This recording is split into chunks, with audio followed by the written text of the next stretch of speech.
Hello all, welcome to Edutap Himachal YouTube channel. बहुत बहुत स्वागत है आप लोगों का इस वीडियो में, जहां पर हम GS2 के मेंस पेपर की HPS एग्जामिनेशन के एनालिसिस करने वाले हैं। दोस्तों, आप लोगों को लगेगा कि सर इस एनालिसिस की जरूरत क्या है, बट जब आप ये पूरी वीडियो एंड तक देखोगे तो आप लोग इस फैक्ट को पक्का अप्रिशिएट करोगे कि एक पेपर की एनालिसिस करने का हमें कितना फायदा होता है, कितनी अच्छी इंफॉर्मेशन हमें मिलती है किसी पेपर की एनालिसिस के बाद। और जो तैयारी हम कर रहे हैं उसमें एनालिसिस हमारी 100% मदद करने वाली है। तो दोस्तों, आप लोगों से रिक्वेस्ट रहेगी कि अगर आप चैनल पे न्यू हो तो प्लीज सब्सक्राइब करो हमारे YouTube channel and also join our Telegram group. Telegram group का जो लिंक है वो नीचे डिस्क्रिप्शन बॉक्स में है। और एंड तक वीडियो पक्का देखिए, क्योंकि यहाँ पर एक बहुत इंपॉर्टेंट एनालिसिस हम करने वाले हैं GS2 पेपर की, जहां पर बेसिकली इंडियन पॉलिटी हो गई, हिमाचल पॉलिटी हो गई, Indian governance, Himachal governance and IR related topics हमें देखने को मिलते हैं। ठीक है, और यहां पर इस वीडियो के एंड में मैं आपको ये भी बताऊंगा कि what are the important topics for 4 marker question, for 8 marker question and for 20 marker question from each unit. ठीक है, तो शुरुआत करते हैं। सबसे पहले हम बात करते हैं GS2 में। जब आप अपना सिलेबस देखते हैं तो हर GS का अगर हम सिलेबस देखें तो वहां पर 3 यूनिट में सिलेबस को डिवाइड किया गया है, यूनिट 1, यूनिट 2 एंड यूनिट 3। और हर एक यूनिट में फर्दर आपका सिलेबस 3 सब यूनिट में डिवाइड किया गया है। यूनिट 1 के अंदर सब यूनिट 1, सब यूनिट 2, सब यूनिट 3, यूनिट 2 के अंदर सब यूनिट 1, सब यूनिट 2, सब यूनिट 3 एंड यूनिट 3 के अंदर सब यूनिट 1, सब यूनिट 2, सब यूनिट 3। तो इस तरीके से टोटल 9 सब यूनिट आपको देखने को मिलती है एक पेपर में। तो जो GS2 का यूनिट 1 है उसमें जो सब यूनिट 1 है उसमें है constitution of India, historical underpinnings, salient feature of Indian Constitution, then significant provision including fundamental rights, DPSP and fundamental duties, amending process and important constitutional amendments and theory of basic structure। और दोस्तों, हिमाचल प्रदेश में सबसे बड़ा फायदा क्या है कि अगर आपको सिलेबस पता है और आप सिलेबस के अकॉर्डिंग तैयारी कर रहे हो तो आप लोग पेपर में सिलेबस के हिसाब से ही क्वेश्चन देखोगे। स्ट्रेट फॉरवर्ड क्वेश्चन सिलेबस से ही आते हैं। तो यहाँ पर अगर हम पहले एनालिसिस देखें तो 2016, 2017, 2018, 2019, 2020 की एनालिसिस करी है। और यहाँ पर ब्लू जो पोर्शन है, ब्लू जो इमारत है वो 4 मार्कर की है, जो ऑरेंज इमारत है ये 8 मार्कर की है और जो ग्रे इमारत है ये 20 मार्कर की है। मतलब इस टॉपिक से कितने क्वेश्चन आए हैं? 4 नंबर के, 8 नंबर के, 20 नंबर के। तो अगर हम 2016 की बात करें तो 2016 में एक क्वेश्चन था 4 मार्क्स का और एक क्वेश्चन था 20 मार्क्स का इस टॉपिक से। अगर हम 2017 की बात करें तो 2 क्वेश्चन थे 4 मार्क के और एक क्वेश्चन था 8 मार्क का। 2018 में एक क्वेश्चन आए 4 और 8 के। 2019 में एक भी क्वेश्चन नहीं आया, लेकिन 2020 में 3 क्वेश्चन आए 4 मार्क्स के और एक क्वेश्चन आया 8 मार्क्स का। तो 20, यहाँ पे 0, यहाँ पे 8 प्लस 4 12, ठीक है, और यहाँ पर 16 और यहाँ पर 24। तो ऑन एन एवरेज 20 मार्क्स का पेपर आपको इस पर्टिकुलर सब यूनिट से देखने को मिलता है। तो ये सब यूनिट आपके लिए बहुत ज्यादा इंपॉर्टेंट है आपके पेपर में। और दोस्तों, इस सब यूनिट का मैं एक और बहुत बड़ा एडवांटेज मानता हूं। देखिए, जब भी हम पेपर सॉल्व करने बैठते हैं, अगर पहले के कुछ क्वेश्चन हमें आते होते हैं, मतलब पहला, दूसरा, तीसरा, चौथा क्वेश्चन अगर हमें आता होता है तो एक अलग ही कॉन्फिडेंस बन जाता है। एक होता है ना कि स्टार्ट अच्छी हुई है तो समझ लो एंड भी अच्छा होगा, इस तरह की फीलिंग आ जाती है कि हाँ यार, पहले वाले क्वेश्चन आते हैं और वही कॉन्फिडेंस आप कैरी करते हो आगे वाले पेपर में भी, तो आपको बहुत अच्छा एंड रिजल्ट देखने को मिलता है। तो यहाँ पर जैसे क्वेश्चन था, question number 1, describe the basic tenets of preamble of Indian constitution. Again basic feature of Indian constitution से analyze the directive principle of state policy regarding international peace as given in the Indian Constitution। DPSP वाला topic. Discuss the amendment procedure of the constitution, तीसरा topic. तो इन तीनों topic से लगातार 1, 2, 3 question हमें 2020 में देखने को मिले हैं। तो आप लोग अगर अपने एग्जाम की तैयारी कर रहे हो तो दोस्तों इस यूनिट को आप बिल्कुल भी मिस नहीं कर सकते। मतलब दिस सब unit is one of the most important सब unit in the unit 1 GS2 part. ठीक है, सिमिलरली से 8 मार्क्स का क्वेश्चन भी आएगी, critically examine about the basic structure theory of Indian constitution. तो यहां से आपको एक आइडिया मिलेगा कि बहुत इंपॉर्टेंट यूनिट है और हमें सब यूनिट है और हमें मिस नहीं करनी है। अगर नेक्स्ट सब यूनिट देखें, ये भी अगेन मतलब अगर पहली यूनिट इंपॉर्टेंट है तो this unit is most important.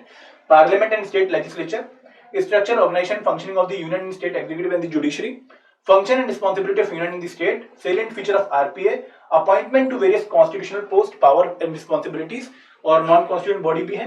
तो अगर इस यूनिट को देखें तो यहाँ से तो हमें बहुत ज्यादा पेपर देखने को मिलेगा। यहाँ पर 2016 में 4 नंबर का 2 क्वेश्चन है और 8 नंबर का 1 क्वेश्चन है, तो यहाँ पर 16 नंबर का पेपर है। अगर हम बात करें 2017 की तो 20, 8, 28 और 12 40 नंबर का पेपर है। अगर हम बात करें 2018 की तो 12 और 8 20 नंबर का पेपर है। अगर हम बात करें 2019 की, 20 नंबर का 1 क्वेश्चन, 8 नंबर के 2 क्वेश्चन एंड 4 नंबर के 4 क्वेश्चन, मतलब 16, 16 और 20, तो कितने हो गए हमारे? लगभग 52 नंबर। और अगर हम 2020 की बात करें तो हमें 8 नंबर का एक क्वेश्चन देखने को मिला, तो 8 नंबर। तो दोस्तों इस पूरे पैटर्न से आपको क्या अंदाजा लगाया जा रहा है कि ये जो टॉपिक है it is one of the important topic, और यहां से भी बराबर क्वेश्चन आते हैं। और अगर मैं कह रहा हूं कि पहले 1 2 3 4 क्वेश्चन पिछले वाले टॉपिक से थे, तो इस टॉपिक से उसके आगे वाले क्वेश्चन होते हैं। तो अगेन आपकी कंटिन्यूटी में ही टॉपिक प्रिपेयर करना है। अगेन लक्ष्मीकांत ही हमारी स्टैंडर्ड बुक रहेगी। क्वेश्चन किस तरीके के हैं कि discuss about the emergency power of the Indian president, explain why India is a quasi federal state. तो एक क्वेश्चन एग्जीक्यूटिव का है, एग्जीक्यूटिव कहां पर है हमारा? ये वाला टॉपिक। और एक क्वेश्चन हमारा सेंट्रल स्टेट रिलेशन का है। तो दोनों ही टॉपिक हमारे लिए इंपॉर्टेंट है। Critically analyse the election process of Indian president and describe the electoral reforms. तो ये पूरे के पूरे जो क्वेश्चंस हैं 20 मार्क्स के, 8 मार्क्स के, ये हमें इस यूनिट से देखने को मिलते हैं। तो इस यूनिट से हमें क्या, इस सब यूनिट से हमें क्या अंदाजा मिलता है? इस सब यूनिट से हम अंदाजा लगा सकते हैं कि देखो ये यूनिट ऐसी है जहां से 4 मार्कर, 8 मार्कर और 20 मार्कर तीनों तरह के क्वेश्चन बन सकते हैं। तो हमें यहाँ पर जो भी टॉपिक प्रिपेयर करना है वो थोड़ा डेप्थ में प्रिपेयर करना है, ताकि हम 400 शब्दों का एक आंसर लिख पाए। देखो यही एक अंदाजा लगाना होता है ना, कि आपको पता हो कि देखो इस टॉपिक को हम इतना प्रिपेयर करते हैं कि यार इससे 8 मार्क्स का ही मैक्सिमम क्वेश्चन आता है, तो 120 शब्द लिखने की हैबिट होनी चाहिए। लेकिन अगर हमें पता है कि ये टॉपिक बहुत इंपॉर्टेंट है, यहाँ से बड़ा क्वेश्चन भी आता है, तो वहां पर हम 400 वर्ड के हिसाब से एक टॉपिक को प्रिपेयर करते हैं। ठीक है। अगर हम GS 2 में यूनिट 1 में सब यूनिट 3 देखें, जो कि हिमाचल पॉलिटी है basically, reorganization and politics of statehood, development of political parties, major political parties and their support base, politics of sub-regionalism and pressure groups in the state, structure, organization and functioning of statutory, regulatory and various quasi-judicial body in the Himachal Pradesh. Again यहाँ पर आपको ऊंची ऊंची इमारतें देखने को मिलेंगी। लेकिन एक खास बात क्या है कि पिछले 3 सालों से यहाँ पर 8 और 20 मार्क्स का क्वेश्चन नहीं आया है, और ये हमें थोड़ी सी हिंट दे रहा है कि यहाँ से छोटे छोटे क्वेश्चंस पक्का आ रहे हैं, मतलब शॉर्ट आंसर क्वेश्चन आ रहे हैं। तो हमें उस हिसाब से भी टॉपिक को प्रिपेयर करना है कि देखो भले ही हमें टॉपिक अच्छे से आता है, लेकिन वो नॉलेज हम 60 वर्ड के हिसाब से प्रेजेंट कर पा रहे हैं या नहीं कर पा रहे हैं, वो प्रैक्टिस हमारी होनी चाहिए। ठीक है। तो अगेन यहाँ पर हमें 5-5 क्वेश्चन दिख रहे हैं, तो 20 नंबर का पेपर हर बार आ रहा है यहाँ से। और अगर हम पहले बात करें तो एक बार 8 नंबर का आया था और एक बार ये 32 नंबर का आया था। तो ऑन एन एवरेज आपको अगेन ये टॉपिक इंपॉर्टेंट देखने को मिलेगा। तो जो पूरी यूनिट 1 है GS 2 में, it is very important for the paper, और हमें काफी अच्छे से प्रिपेयर करनी होती है। ठीक है।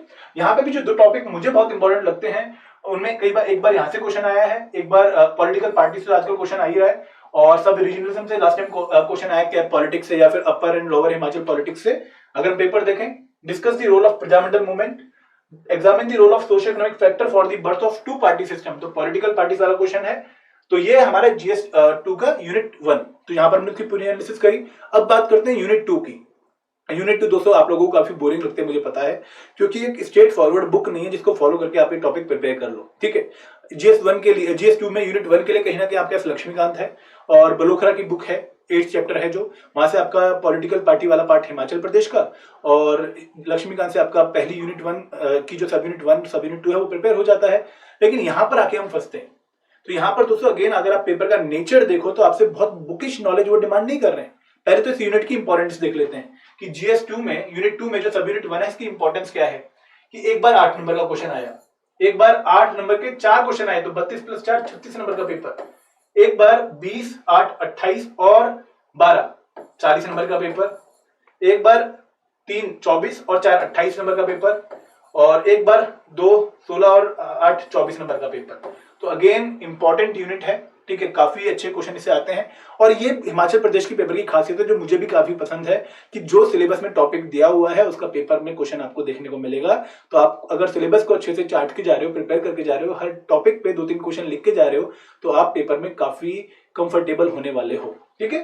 तो इंस्टीट्यूशनल फ्रेमवर्क है, governance, good governance, citizen charter, district administrator and local government. दोस्तों इन टॉपिक्स पे जमा के क्वेश्चन आते हैं, और बहुत डिफिकल्ट क्वेश्चन नहीं आते हैं। मतलब आपको लगेगा कि यार ये क्वेश्चन के अंदर में लिख सकता हूँ, पक्का लिख सकता हूँ, लेकिन जब आप नेचर ऑफ क्वेश्चन देखते हो तो वहां से आपको और अच्छा एक एनालिसिस देखने को मिलता है कि यहाँ पर इन टॉपिक्स के लिए आपको डेफिनेशन कुछ चीजों की पता होनी चाहिए, कि सिटीजन चार्टर की डेफिनेशन क्या है, गवर्नेंस की डेफिनेशन क्या है, गुड गवर्नेंस की डेफिनेशन क्या है, क्योंकि पेपर की रिक्वायरमेंट ही वो डेफिनेशंस हैं।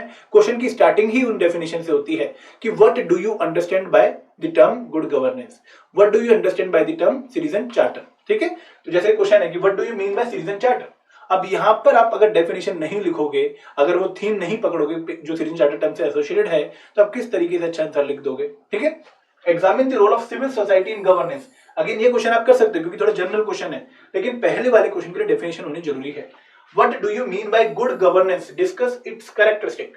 तो यहां पर इस क्वेश्चन के लिए आपको पहले तो गुड गवर्नेंस की डेफिनेशन पता होनी चाहिए, कुछ वर्ल्ड बैंक ने दी है, कोई सेकंड एआरसी ने दी है, कोई यूएनडीपी ने दी है, और उसके कैरेक्टरिस्टिक्स अगेन यूएनडीपी वाले जो 8 कैरेक्टरिस्टिक्स हैं, ट्रांसपेरेंसी, अकाउंटेबिलिटी, रिस्पॉन्सिव, वो ही आपको मेंशन करने होते हैं। तो अगेन ये यूनिट आप प्रिपेयर कर सकते हैं, और कोई ऐसी बड़ी नॉलेज ये नहीं है जो आपको बुक से ही मिलेगी। आप लोग अगर इंपॉर्टेंट डॉक्यूमेंट्स पढ़ रहे हैं, आर्टिकल्स पढ़ रहे हैं, तो इस पर्टिकुलर टॉपिक की रिक्वायरमेंट आपकी फुलफिल हो सकती है। अगर हम जीएस2 यूनिट 2 में सब यूनिट 2 की बात करें, अगेन इंपॉर्टेंट है, ठीक है। आप कहोगे कि सर हर टॉपिक ही इंपॉर्टेंट बता रहे हो, बट दोस्तों हिमाचल प्रदेश का एग्जाम ही कुछ ऐसा है, मतलब यहाँ पर हर यूनिट से आपको क्वेश्चन देखने को मिलेंगे और हर सब यूनिट से भी आपको क्वेश्चन देखने को मिलेंगे। लेकिन यहाँ पर आप लोगों को एक और चीज क्या देखनी है कि किस सब यूनिट से 4 नंबर के क्वेश्चन आ रहे हैं और किस सब यूनिट से 8 नंबर के क्वेश्चन आ रहे हैं, ठीक है। तो यहाँ पर अगेन अगर आप पेपर देखो तो 8 नंबर का क्वेश्चन पक्का आएगा इस सब यूनिट से, काफी ज्यादा चांस है। और एक बार 20 नंबर का क्वेश्चन भी पूछा गया है 2020 से, ठीक है। तो यहाँ पर जैसे रोल ऑफ एनजीओस है, एसएचजी है, एसएचजी पे लगातार क्वेश्चन आए हैं। बॉडीज हैं जो वल्नरेबल सेक्शन उनके लिए बनाई गई हैं। देन वुमेन्स के रिगार्डिंग काफी इश्यूज जो होते हैं उनके रिगार्डिंग पूरे टॉपिक्स हैं। Issues related to quality of life, तो यहाँ पर पहले जैसे 12 और 8 20 12 और 28 नंबर का पेपर आया है, यहाँ से 4 नंबर का पेपर आया है, और यहाँ पर अगेन 16 नंबर, यहाँ पे अगेन 8 नंबर, तो यहाँ पर आपका 24 प्लस 44 नंबर का पेपर है। तो ये टॉपिक अगेन इंपॉर्टेंट है। और दोस्तों अगेन टॉपिक से स्ट्रेट फॉरवर्ड क्वेश्चन है कि एसएचजी की कंट्रीब्यूशन बताइए, एनजीओ का रोल बताइए। मैं आपको क्वेश्चन दिखाता हूँ, ठीक है। जैसे what are self help groups, तो आपको स्ट्रेट फॉरवर्ड डेफिनेशन पता होनी चाहिए। यहाँ पर इफ एंड बट नहीं चलेगा कि कुछ और लिख रहे हो, फिर तो नंबर कम मिलेंगे। तो यहाँ पे अगेन मैं सिलेबस से आपको क्या रिलेट करवाना चाहता हूँ एनालिसिस के थ्रू, कि आप लोगों को इंपॉर्टेंट जो टर्म्स हैं, जैसे एनजीओ एक टर्म है, एसएचजी एक टर्म है, सिविल सोसाइटी एक टर्म है, ठीक है।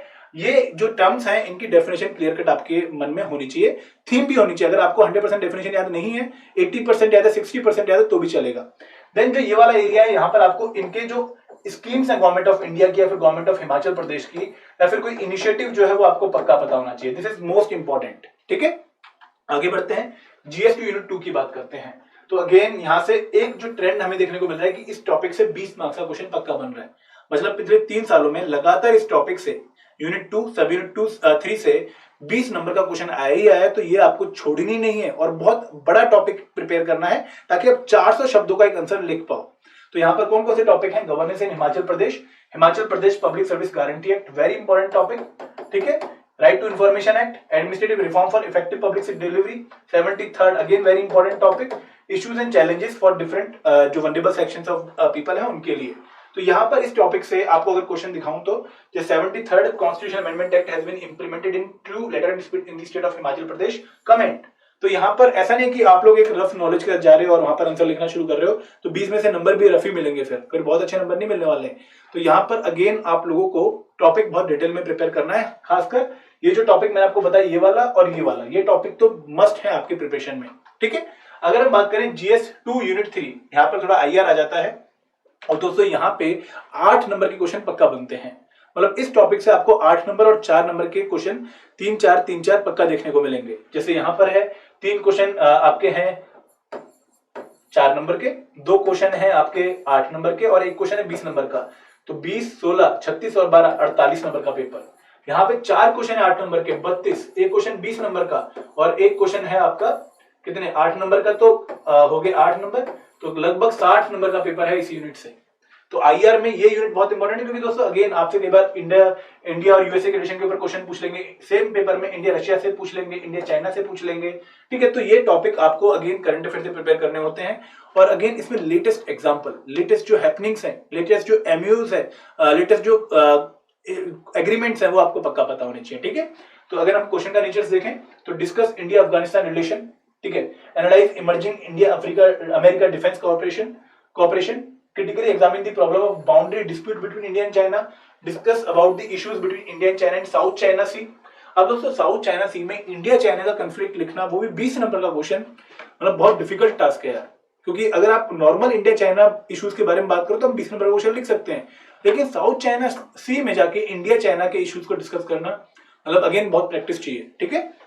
तो ये टॉपिक बहुत इंपॉर्टेंट है आपका आईआर के पर्सपेक्टिव में, और आपको हर जो इंडिया का नेबर है या फिर इंडिया के साथ जो बड़ी कंट्रीज है उनका रिलेशन है वो आपको अच्छी तरीके से हर पर्सपेक्टिव के साथ कवर करना पड़ेगा, क्योंकि अगेन अगर हम ये क्वेश्चन देखें तो डिफेंस के ऊपर ही आपसे 8 मार्क्स का क्वेश्चन पूछ लिया है। तो डिफेंस एक वन ऑफ द एरिया है कोऑपरेशन का। जैसे हम अगर किसी इंडिया के साथ किसी और स्टेट की पार्टनरशिप की बात करते हैं तो हम कहते हैं कि इकोनॉमिक कोऑपरेशन, सोशल कोऑपरेशन, ठीक है, then scientific cooperation, environmental related cooperation, defence cooperation, ठीक है। तो ये वन ऑफ द एरिया है, तो इसके ऊपर आपको अच्छी प्रैक्टिस होनी चाहिए, कमांड होनी चाहिए।